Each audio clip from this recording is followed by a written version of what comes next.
요셉이 형들에게 이르매 그의 형들이 요셉의 옷 곧 그가 입은 채색 옷을 벗기고 그를 잡아 구덩이에 던지니 그 구덩이는 빈 것이라 그 속에 물이 없었더라.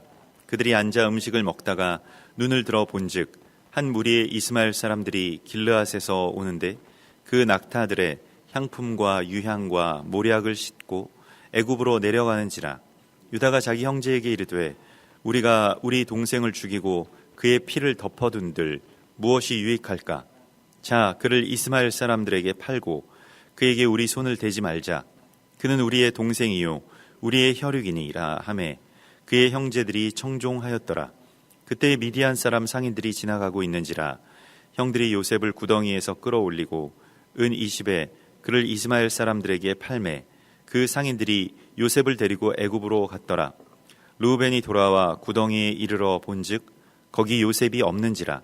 옷을 찢고 아우들에게로 되돌아와서 이르되 아이가 없도다. 나는 어디로 갈까?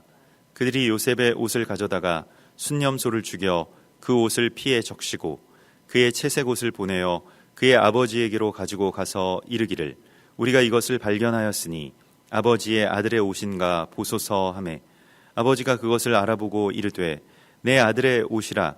악한 짐승이 그를 잡아먹었도다.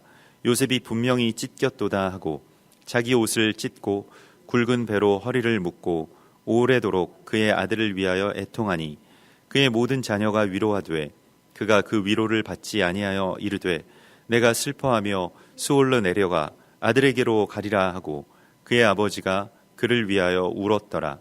그 미디안 사람들은 그를 애굽에서 바로의 신하 친위대장 보디발에게 팔았더라. 아멘.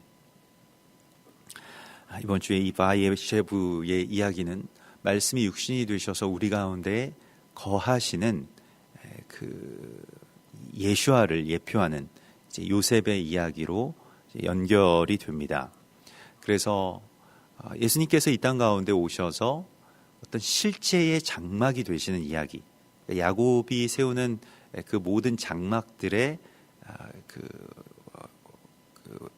어떤 그 원형, 그것이 바로 예수님이라고 하는 것을 우리가 요한복음 1장 14절의 말씀 가운데서 보게 됩니다. 오늘 이제 요셉은 형들에게 드디어 도착을 하죠.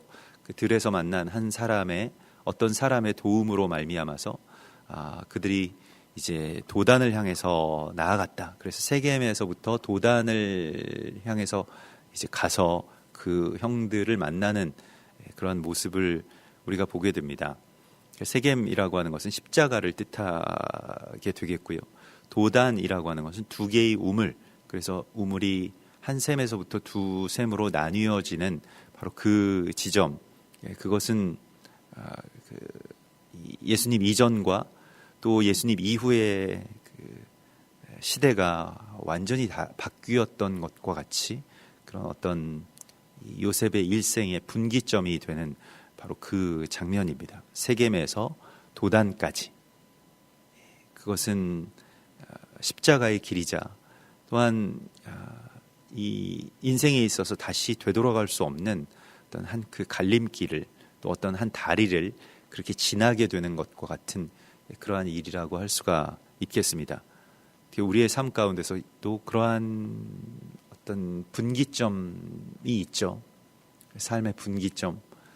그래서 근데 또 그것을 지나가는 그 당시에는 본인들은 다 잘 알고 있지 못하는 바로 그러한 지점이기도 합니다.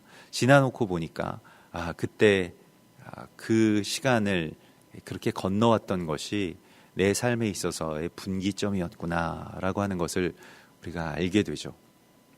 그래서 이것을 어차피 우리 스스로가 뭐 준비하거나 계획해서 나는 언제 이 분기점을 만날 테니 이 분기점에서 나는 이쪽을 향해 갈 거야 라고 그렇게 우리가 계획해 놓거나 또 그 계획을 실천하는 그 일은 거의 드뭅니다. 그렇게 되면 그것은 분기점이 아니라 그냥 자신의 어떤 계획과 설계이겠죠.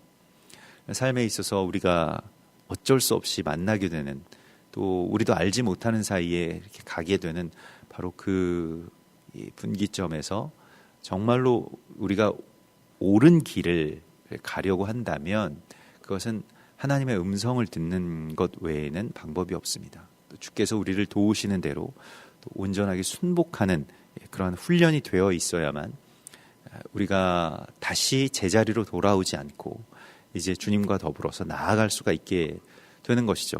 오늘 이 말씀 속에서는 요셉이 형들에게 마침내 이르게 되는데요. 형들과 가까워지는데 형들은 요셉의 옷, 그 채색 옷을 벗깁니다. 그 채색 옷이라고 하는 것은 아버지의 총애의 어떤 상징과도 같은 그러한 옷이죠. 그 형제들과는 다른 어떤 이 정체성을 나타내는 그러한 옷이라고 할 수가 있겠습니다. 이것이 이제 그 케토넷이라고 하는 것이 이제 그 겉옷을 말하는 것이고요.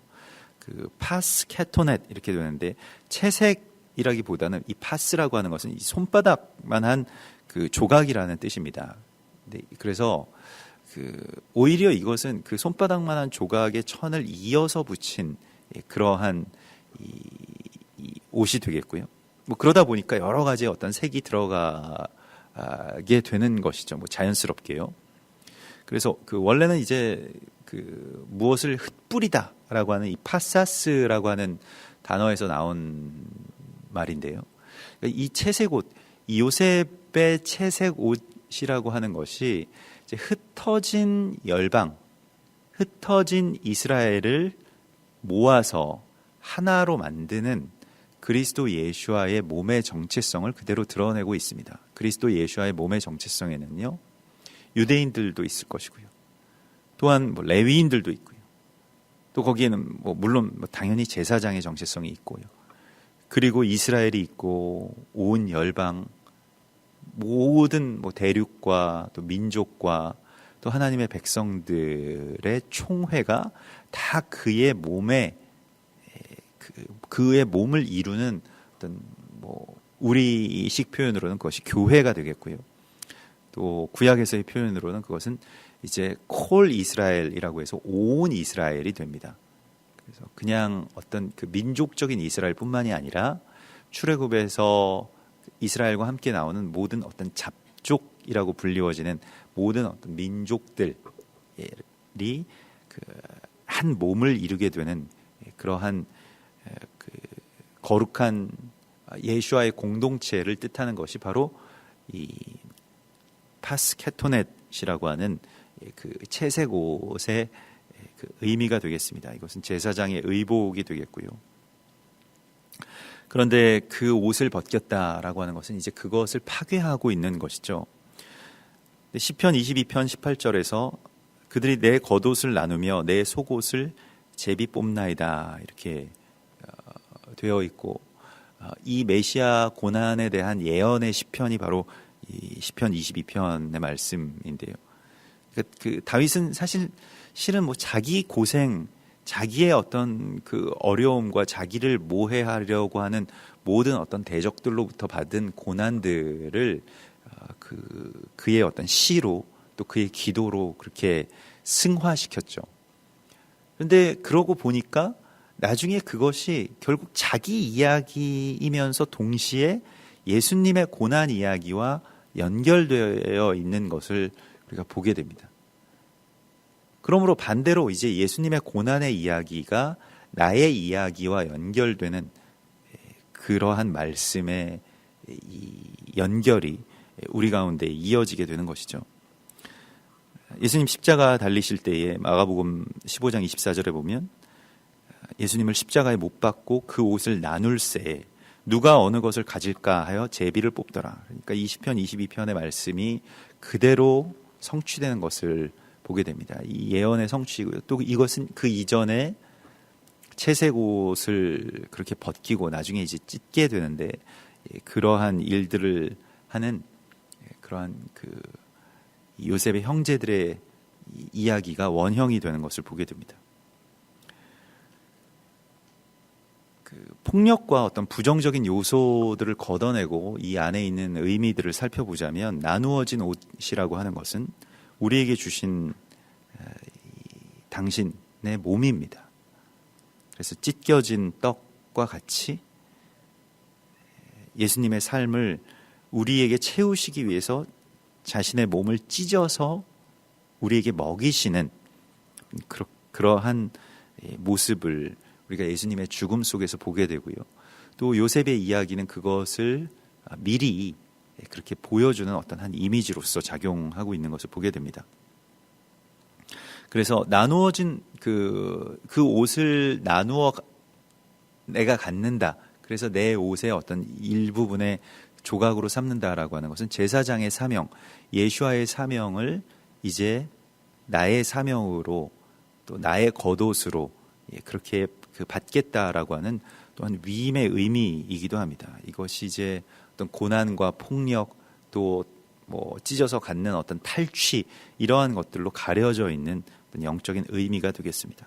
그래서 이 옷을 나누어서 내가 입는다라고 하는 것은 또 그 살을 찢어서 내가 먹는다라고 하는 어떤 성찬의 의미와 같이 그분의 삶을 내 안에 온전하게 채우고 연합하는 그러한 그 이야기라고 할 수가 있겠습니다. 그 옷을 벗기고 그를 잡아서 구덩이에 던지니 그 구덩이는 빈 것이라 그 속에 물이 없었더라. 그래서 이 빈 구덩이, 여기서 이 구덩이라고 표현되어 있는 이 보르라고 하는 것은 원래는 샘을 말합니다.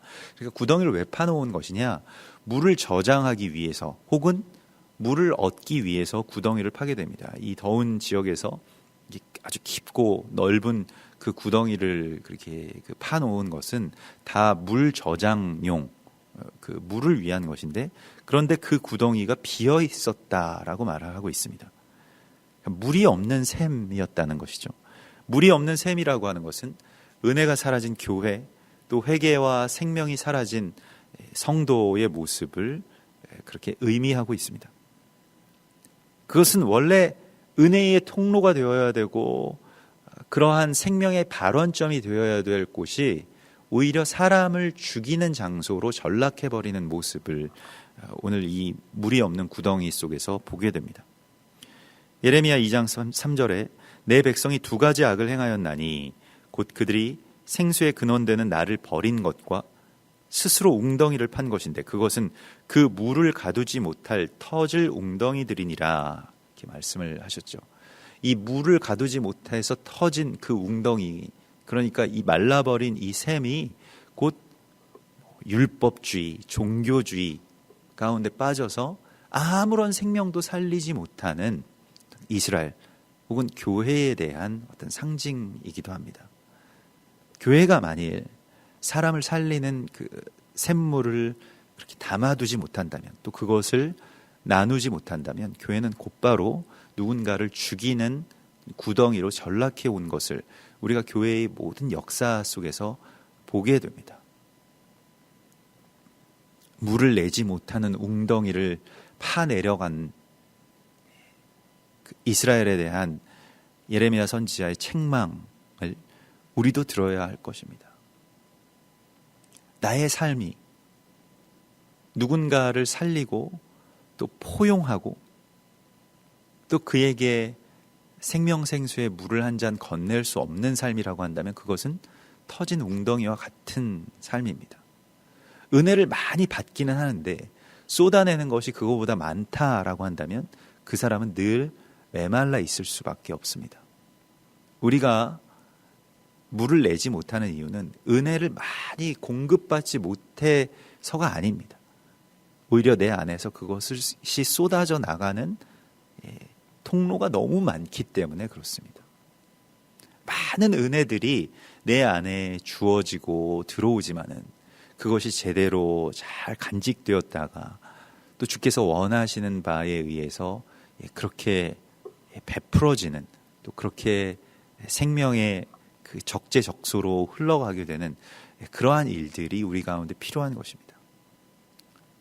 우리는 그것을 누구를 판단하는 것으로, 또 미워하는 것으로, 시기하고 질투하고 또 자기 자신을 연민하는 것으로 은혜를 다 그냥 내 안에 있는 은혜들을 다 바깥으로 내버려 버립니다. 그리고 늘 나는 조금 받았다라고 생각을 하죠. 나에게는 은혜를 잘 베푸시지 않고, 나는 환경이 좋지 못하고, 나는 주변의 사람들을 잘 만나지 못했다, 나는 교회에 대해서 상처받았다. 나는 하나님에 대해서 마음이 상했다. 이런 식으로 우리가 이제 생각을 하게 됩니다. 그래서 어제도 뭐 잠시 뉴스를 보면서 국경에 미국의 국경에 다 몰려들어서 이제 어떻게 해서든 자신의 나라를 지옥과 같은 자신의 나라를 빠져나가려고 아이들과 온 가족들이 짐을 싸들고 노숙을 하면서 이 최루탄이 발사되는 그 국경을 필사적으로 이렇게 넘어가려고 하는 그 긴 행렬들을 보면서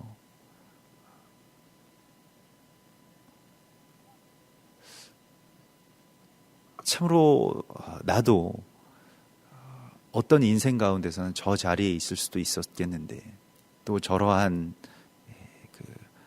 어떤 삶의 아주 긴 고난의 이 여정들을 그렇게 걸을 수도 있었겠는데 참 이곳에서 그저 하나님 믿고 예배하고 또 말씀을 묵상하고 그것을 나누고 또 성도들과 기쁨을 누리는 이 삶이라고 하는 것은 얼마나 복된 것인가 라고 하는 것을 다시 한번 그렇게 자각을 하게 됩니다. 물을 간직한다라고 하는 것은 은혜를 은혜로서 온전하게 내 안에서 받아들이고 또 그것을 쏟아내지 않고 감사하고 찬송하고 나눔으로써 그 일들이 우리 가운데서 이루어질 것입니다. 이것은 교회든 아니면 성도든 그러한 삶의 그 고백들과 또 자세들을 통해서 또 어떤 그러한 은혜를 받아들이고 또 내보내는 어떤 그 구조들을 통해서 우리 안에서 이루어질 것입니다. 그러나 오늘 요셉이 갇힌 곳은 또 요셉이 갇혀 죽는 곳은 또 예수와께서 우리를 위해서 죽으실 수밖에 없었던 바로 그 지점은 말라버린 웅덩이, 말라버린 샘과 같은 나의 모습 때문이라고 주께서 우리에게 말씀을 하십니다. 많은 은혜들을 또 그것이 뭐 꼭 많다고 해서 내 안에 고여있는 것이 아니고 내 안에 채워지는 것이 아니라 내가 주어지는 것보다 더 많이 쏟아내는 것에 대한 그러한 돌이킴을 하나님이 우리에게 오늘 보여주십니다. 예수님께서는 실은 이곳에 오셔서 이 말라버린 웅덩이와 같은 우리에게 오셔서 교회에게 오셔서 이스라엘에게 오셔서 다시 이제 생명생수를 채우게 하시고 또 그것이 흘러가게 하시는 것이죠. 그래서 나를 믿는 자는 성경의 이름과 같이 요한복음 7장 38절에서요. 그 배에서 생수의 강이 흘러나오리라 이렇게 말씀을 하시고요. 이것은 그를 믿는 자들이 받을 성령을 가리켜 말씀하신 것이라고 그렇게 요한은 해석하고 있습니다. 성령이 우리 가운데 임하시는 게 되는 것이죠. 성령이 없는 상태가 바로 메마른 그런 그 웅덩이와 같은 상태이고 뭐 구약에서는 이것을 바사르 곧 육체가 되었다. 사람이 하나님으로부터 떠나서 범죄하여서 그냥 고깃덩어리와 같은 영이 거하시지 않는 어떤 상태. 성령의 어떤 바램대로 성령의 원함이 우리를 인도하시는 대로 살지 못하는 바로 그 상태를 그냥 육체라고 이렇게 표현하고 있습니다. 그래서 육체의 이 현저한 일들을 버리라고 골로새서와 갈라디아서에서 우리에게 또한 말씀을 하시죠. 그것은 음란, 호색, 다툼, 분냄, 당짓는 것, 분열, 시기 이러한 것들입니다. 이러한 어떤 욕망과 또 육체의 일들을 버리는 삶으로 그것이 성령의 삶으로 하나님께서 우리를 이끌어 주시는 것입니다. 그리고 이제 25절에 보면 그들이 앉아서 음식을 먹다가 이렇게 나옵니다. 그래서 참 이게 굉장히 엽기적이다. 저는 예전부터 이 말씀을 읽을 때 그런 생각을 많이 해왔습니다. 그러니까 그 요셉을 아무리 미워도 요셉을 던져 넣고 그리고 그 옆에서 태연히 둘러 앉아서 형제들끼리 음식을 먹는다. 참 무슨 어떤 그런 엽기적인 범죄자 집단 아니면 정신이 좀 그런 이 연결되어 있지 않은 어떤 그 사이코패스나 할 수 있는 일이 아니겠는가. 거기다가 던졌다라고 구덩이에 던졌다라고 한다면 좀 멀리 떨어져서 멀리 가서 그냥 이것을 뭐 피하려고 하는 것이 어쩌면 그냥 일반적인 어떤 그런 심리일지 모르겠는데 이게 완전히 마음이 나뉘어져 있다 보니까요. 그의 아픔이 나의 아픔으로 느껴지지 않는 어떤 그런 상태가 됩니다. 사실은 이것은 오늘날의 무슨 사이코패스, 소시오패스 해서 다 그런 이야기들을 합니다만은 그게 그 상대의 어떤 마음과 감정을 내 것으로 가져올 수 없는 상태를 말하고요. 이것은 성령의 코이노니아라고 하는 이 교통함이, 그러니까 이 감정의 어떤 공감되는 그 능력을 상실해 버렸기 때문에 이런 일들이 이제 일어나게 되는 것이죠. 그러니까 내 생각만 중요하고 내 감정만 중요하고 내 욕망만 중요하면 다른 사람들의 마음이 내 안에 잘 느껴지지 않습니다.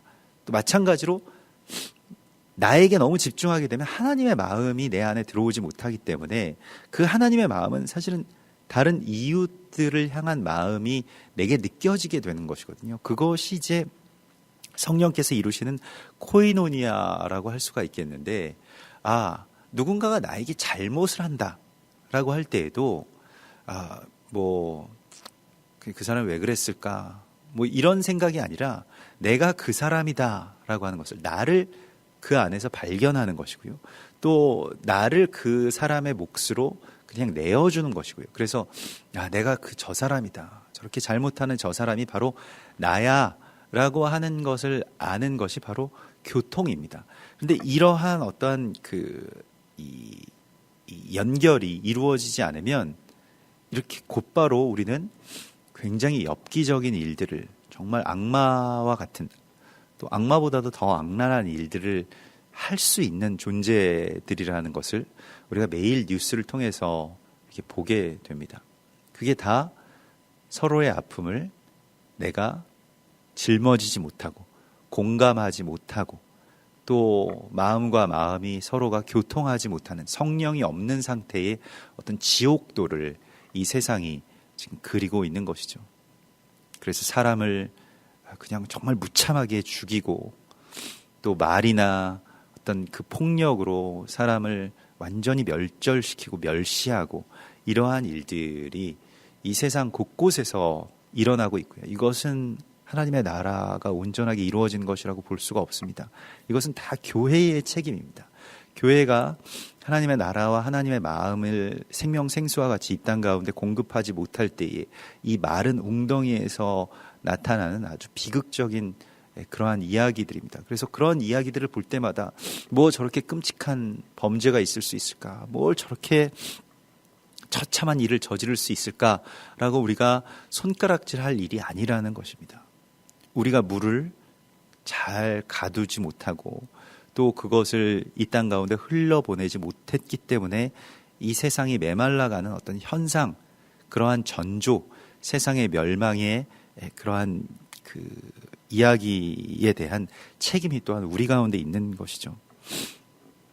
근데 또 다른 측면에서 보면 그들이 여기서 이러한 장면에서 굳이 앉아서 음식을 먹었다라고 하는 이 표현이 나오는 것은 사실 어울리지 않는 어떤 두 사건이죠. 이 무고한 요셉을 그 구덩이에 가두었다라고 하는 것과 그들이 그 곁에 앉아서 음식을 먹었다라고 하는 것은요.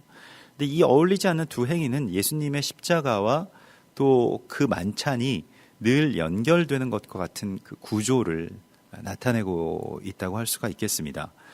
이제 먹는다라고 하는 행위는 성경에서 두말할 것 없이 가장 중요한 어떤 삶의 행위로 그렇게 예표되죠. 그것은 내 안에 무엇을 채우는가, 내가 어떤 원함으로 어떤 소망으로 살아가는가에 대한 그 이야기라고 할 수가 있겠습니다. 그래서 예수님께서 십자가 사건과 바로 붙여서 이 성찬을 그 제자들에게 유월절에 이 만찬을 내가 이 유월절 먹기를 원하였다라고 이렇게 말씀을 하셨죠. 마태복음 26장에서 그들이 먹을 때에 예수께서 떡을 가지사 축복하시고 떼어 제자들에게 주시며 이르시되 받아서 먹으라, 이것은 내 몸이니라 이렇게 말씀을 하십니다. 또 부활하셔서도 갈릴리 바닷가로 오셔서 제자들에게 손수 이제 상을 준비해 주시면서 말씀을 하시죠. 이 와서 조반을 먹으라 이렇게 말씀을 하시는데요. 우리가 먹는다라고 하는 행위는 그것을 내 안에 채우는 행위이기 때문에 그리스도 예수와의 죽음이 이제 내 안에 채워지는 그러한 그 일이 일어나게 되는 것이고요. 또 그것이 그의 삶이 내 안에 채워지는 그러한 온전한 연합을 그렇게 이루시기 위한 아주 주님의 독특한 그러한 방식입니다. 몸에 채우게 하시는 것이죠. 그게 그냥 머리로서 이해되고 또 어떤 생각으로서만 그냥 존중되는 정도가 아니라 내 몸에, 내 안에 채우기를 원하십니다. 이것은 내 머리로 생각하기에 앞서서 또한 그 생각을 초월해서 일어나는 일들로 하나님께서 우리를 이끄시기 때문에 그렇습니다. 그래서 예수를 믿는다라고 하는 것은 어떤 공부를 통해서 일어나는 일이 아니라 머리를 통해서 일어나는 일이 아니라 말씀도 내 안에 말씀이 들어와서 육신이 된다라고 하는 이 행위가 먹는다라고 하는 이 이야기 속에 담겨져 있는 것입니다. 이것은 내 속에, 특별히 내 배에 채우도록 되어 있는 것이죠. 배라고 하는 것이 이제 욕망의 발원점, 보통 일반적으로는 욕망의 발원점이었던 이 배가 이제 생수의 강의 발원점이 되기 위해서 내 안에 말씀을 채우는 것입니다. 또 그분의 삶을 그렇게 채우게 되는 것이죠. 그래서 음식을 앉아서 먹다가 눈을 들어 본즉 한 무리의 이스마엘 사람이 길르앗에서 오고 있었습니다. 그래서 뭐 이스마엘은 이제 그 분리된 혹은 잃어버린 이 아브라함의 그 아들, 또 언젠가는 다시 되찾을 그러한 민족의 정체성을 갖고 있습니다. 이것은 뭐 흔히 이제 이스마엘을 그냥 이슬람이다라고 하는 그 어떤 도식화된 이 관념으로 우리가 생각을 많이 하곤 하는데요.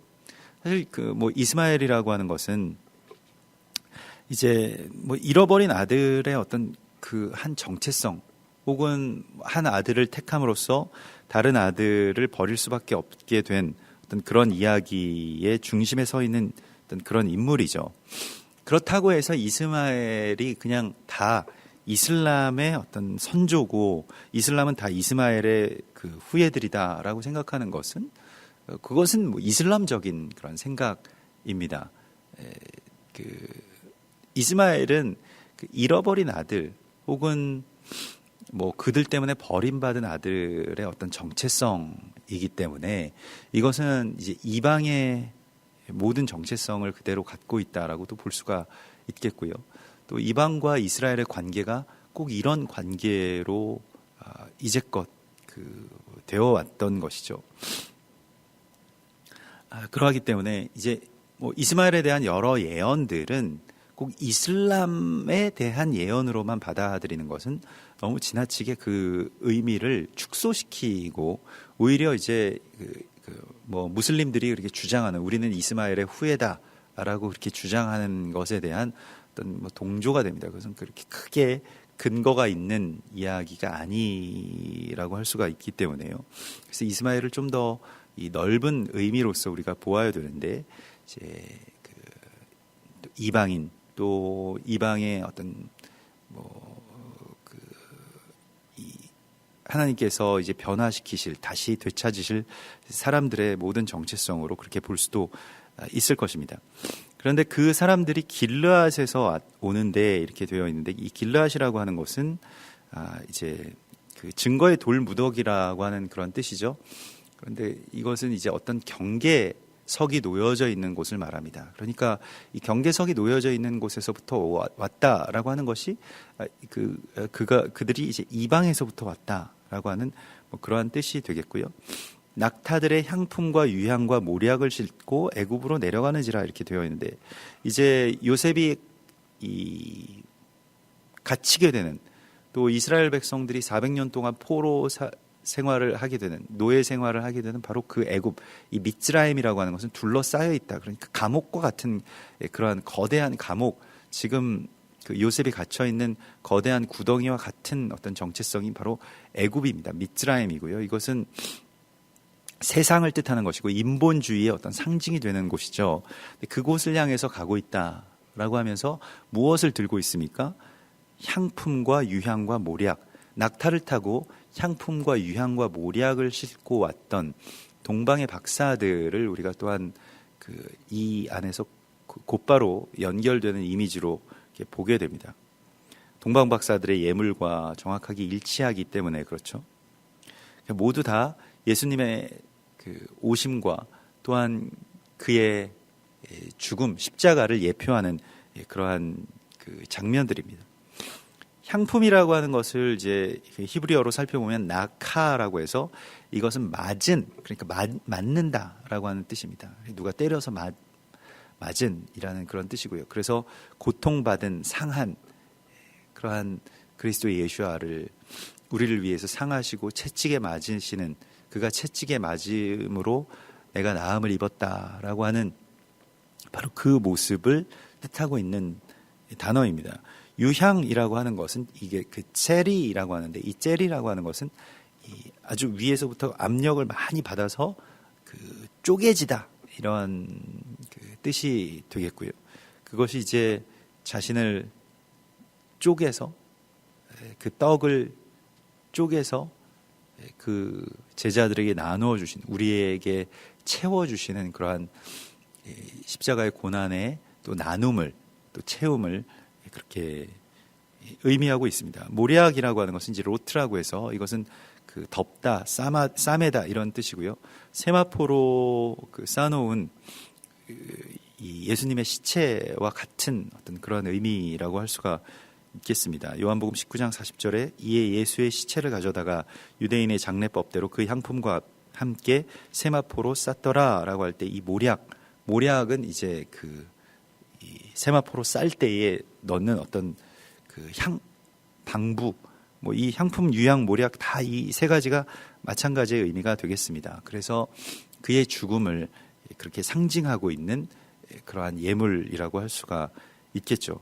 이제 이것이 요셉과 같이 내려간다라고 하는 것은 무덤으로 내려가는 그 예수와의 모습과 곧바로 연결되는 것입니다. 유다가 이제 자기 형제들에게 유다는 나름대로 이제 그 요셉을 살리기 위한 방편이었는데요. 그를 이스마엘 사람들에게 팔고 우리가 그에게 손을 대지 말자. 그는 우리의 동생이요 우리의 혈육이니라 하매 그의 형제들이 청종하였더라. 지금도 보면 이제 루벤보다 유다가 더 리더십을 갖고 있는 것을 보게 됩니다. 그러니까 형제들의 청종이 있는 것을 우리가 보게 되고요. 여기서 이제 유다와 르우벤을 보면 어떻게든 그 형제 요셉을 살리고 구하려고 하는 어떤 그런 의도가 점점 더 이 일들을 악화하고 있는 그러한 이 아주 복합적인 이야기를 우리가 이제 보게 됩니다. 아주 적극적으로 이 일을 말리지 않고 또 이 일을 어떤 적당한 선에서 자기가 완전히 여기에 뛰어들어서 자기 어떤 희생을 각오하고 또 형제들에게 미움받을 것을 각오하고 이 일들을 했다면 어쩌면 막을 수 있었을 것입니다만은, 그러나 적당한 선에서 우리도 이제 이 적당한 그리스도인들이 되면 이제 저는 이것을 그냥 좀 어떤 전문적인 우리가 용어로 그냥 크리스천이다, 그냥 예수를 믿는다라고 하는 어떤 교양적인 그런 신앙인이 되면 자기 희생 없이 또 자기는 여기에 대한 어떤 전혀 손해를 보지 않으면서 내 마음만은 그냥 죽이고 싶지 않다. 나는 이 범죄에 완전하게 다 가담하지는 않겠다라고 하는 그 정도의 어떤 스탠스를 유지한다. 그 정도의 어떤 적절한 기독교인이 된다. 세상과 예수님 사이에 어떤 적당한 선에서의 어떤 타협들은 다 이와 같이 좀 더 악화되는, 일을 더 악화시키는 그러한 길로 가게 되는 것을 보게 됩니다. 그래서 무엇을 좀 알고 또 거기에 대해서 내가 대략적으로 무엇이 옳고 그른지에 대해서 판단이 있다고 할지라도 예수를 완전하게 잘 믿는다라고 하는 것은 나 자신을 완전히 다 던지는 일이지, 이런 식으로 내가 좀 한 발짝 반발짝 물러서서 그냥 뒤에서 적당히 나에게 피해가 오지 않는 선까지만 내가 선의를 베푼다라고 하는 것은 오히려 문제를 더 악화시키는 그런 요소가 될 수 있다라고 하는 것을 우리가 알아야 합니다. 그래서 이 차선이라고 하는 것이요, 또 적절한 타협이라고 하는 것이요, 그것은 성경에서 굉장히 우리 가운데 경계하고 있는 어떤 그 악의 시작이 됩니다. 이건 실은 다 선의에서 나온 것이고, 근데 그 선의가 그냥 적당한 거예요.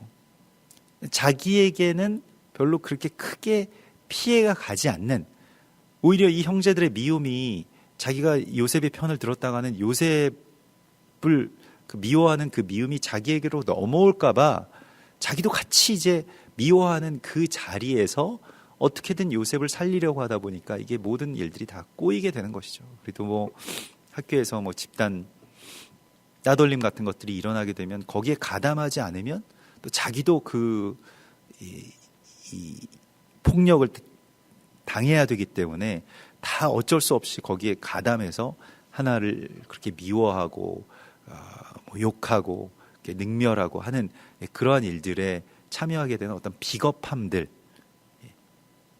그럴 수밖에 없는 그 비겁함들이 비단 학교에서만 일어나는 일들이겠습니까?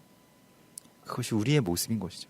아이들은 우리의 거울이기 때문에 우리의 모습 가운데서도, 또한 교회의 모습 가운데서도 그러한 일들을 우리가 보게 됩니다. 그래서 예수를 죽이지는 못하지만, 그러나 자신의 생명을 다해서 살리는 일에는 전혀 참여할 생각이 없는 어떤 이 교양적인 그리스도인의 모습이 결과적으로는 예수를 죽이는 그런 어떤 비극으로 나타나게 되는 모습을 이 안에서 발견하게 됩니다. 이제 복합적인 어떤 감정 가운데서 이 유다는 그 동생을 살리기 위해서 동생을 팔아 넘겨야만 하는 뭐 아주 이 복합적인 감정의 가룟 유다의 역할을 지금 여기서 보여주고 있죠. 유대인들의 관계, 유대인들과 예수와의 관계가 바로 이러했습니다. 그래서 가룟 유다에 의해서 은 30을 받고 이제 팔아 넘긴 그런 이 사건과 오늘 유다에 의해서 이스마엘 상인들에게 이 팔아 넘겨지는 그 요셉의 모습은 완전하게 일치하는 모습이라고 할 수가 있겠고요. 그 모습이 또한 뭐 유대인들이 그래서 팔았다, 이것이 아니라 오늘날 그저 적절한 선에서 내 신앙을 이 양쪽에 다 욕먹지 않을 정도에서만 그렇게 하고 싶은 우리들의 어떤 이 위험한 줄타기에 대한 그 결과를, 그러한 말로를 이 안에서 우리 가운데 보게 해 주십니다. 그래서 요셉을 구덩이에서 끌어올리고 은 20에 그를 이스마엘 사람들에게 팔매 상인들이 요셉을 데리고 애굽으로 갔더라. 그래서 사람을 돈을 받고 판다라고 하는 이 모습은요, 결국 우리가 그 사람을 기능적으로 생각하게 될 때 사랑이 사라진 어떤 그 형제의 관계 가운데서 일어나는 그런 일들이고, 아모스서에서 보면 이스라엘의 범죄의 장면들이 이스라엘의 서너 가지의 죄라고 이렇게 표현이 되어 있는데, 아모스서 2장 6절에서는요, 그들이 은을 받고 의인을 팔며 신 한 켤레를 받고 가난한 자들을 팔았다라고 말씀을 하고 있습니다.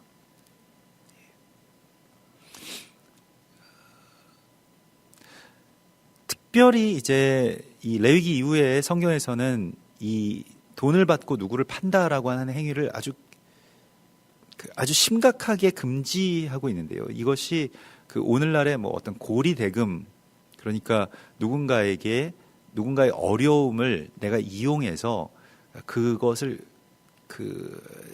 정말 그의 내장까지 다 뽑아 먹는 그러한 일들이죠.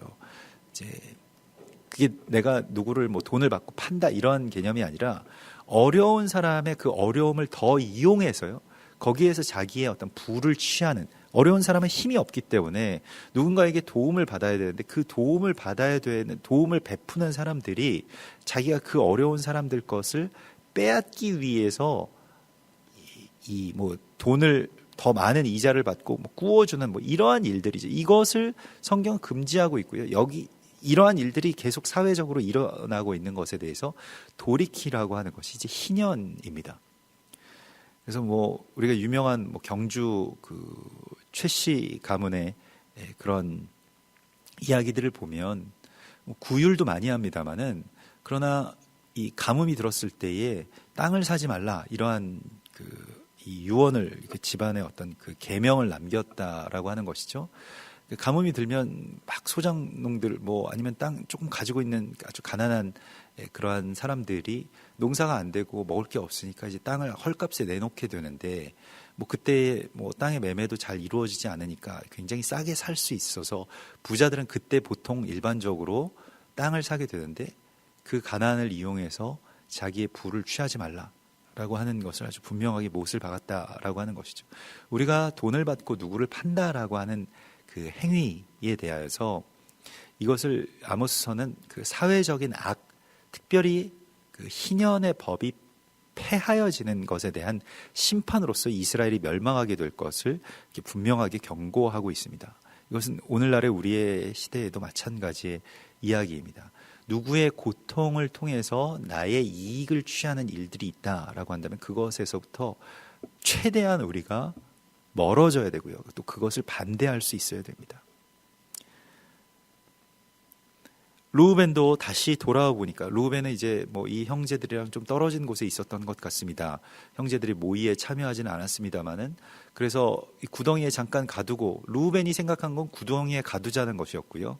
요셉이 생각한 것은 피를 흘리지 말고 팔자라고 하는 두 가지였죠. 그런데 둘 다 그 선의는 있습니다만은 그러나 그 선의가 결과적으로는 이 모든 악을 이기지 못할 정도의 어떤 그런 적절한 선의였기 때문에 다 더 악화된 그런 이야기가 되게 됩니다.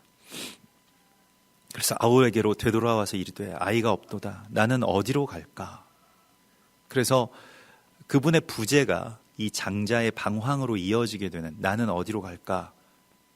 나는 어디 가서 그를 다시 찾을 수 있을까라고 하는 그러한 오랜 시간의 방황으로 이어지게 되는 모습을 또한 이스라엘과 예수와의 죽음, 십자가의 이후의 그러한 그 행적들로 우리가 보게 됩니다.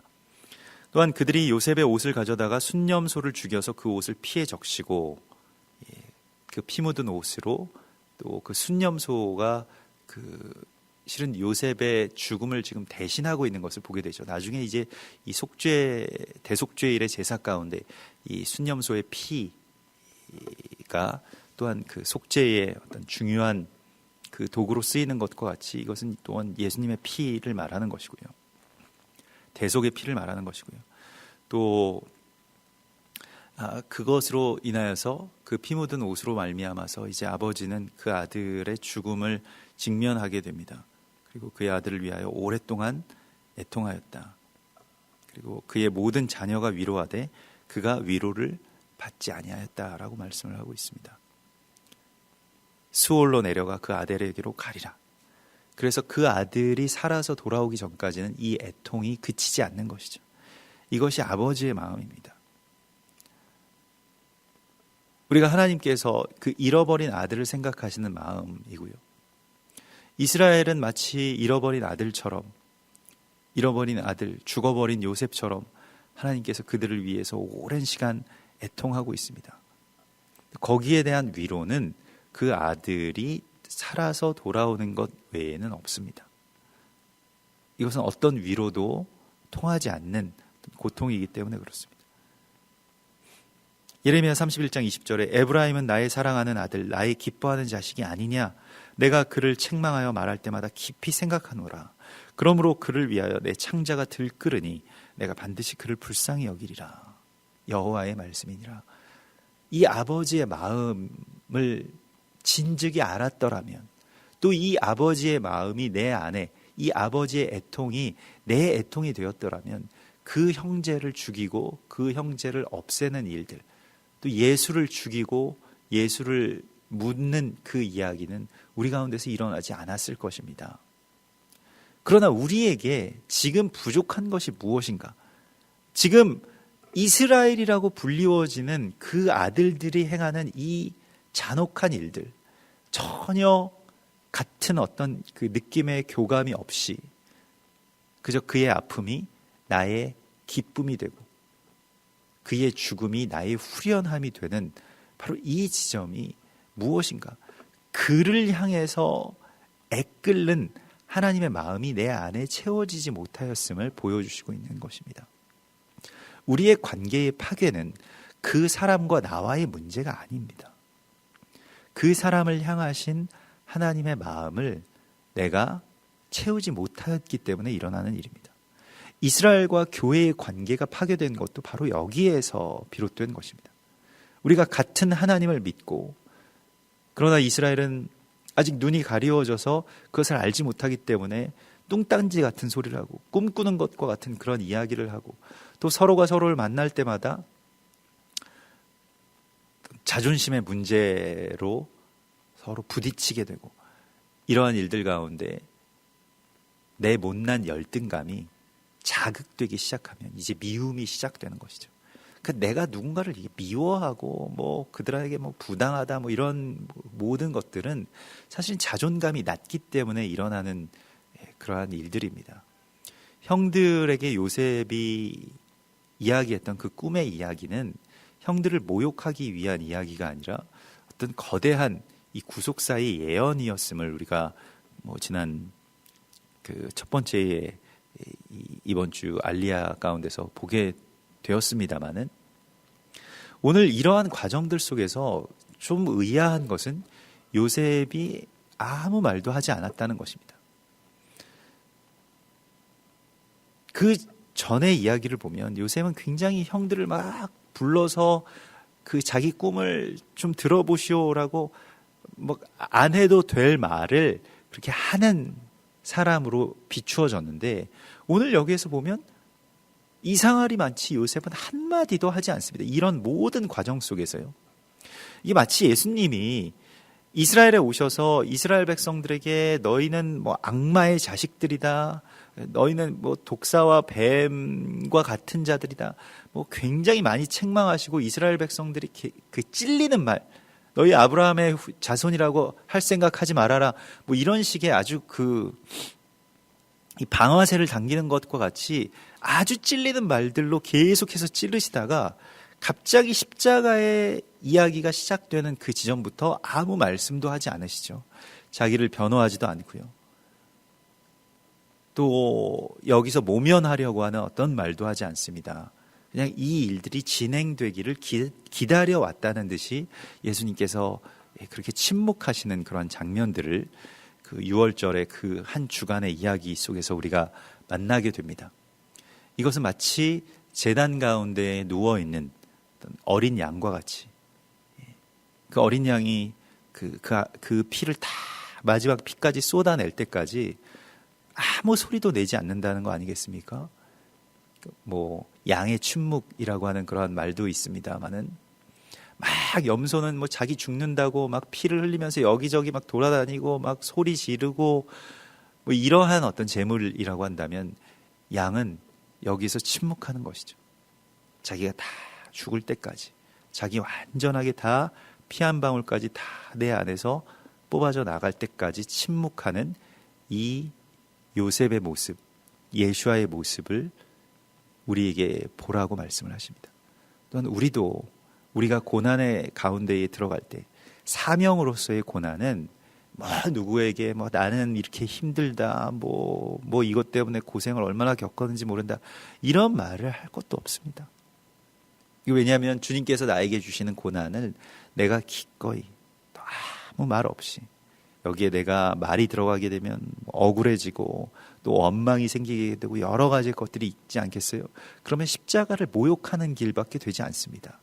나에게 주어진 십자가이기 때문에 이 십자가를 내가 말없이 그렇게 지고 올라가는 예수님의 모습처럼 또 오늘 아무 말이 없는 이 어린 양과 같은 요셉의 모습처럼 우리도 이러한 시간들을 또 이러한 십자가를 주님께서 내게 지워주신 것으로 또 그렇게 받아들일 때 또 우리가 침묵하고 또 우리가 잠잠하고 또 우리가 여기에 대해서 원망하지 않는, 또 누구도 미워하는 말을 내 안에서 내뱉지 않는 그러한 십자가의 승리가 우리 가운데 있어야 함을 주께서 말씀을 하십니다.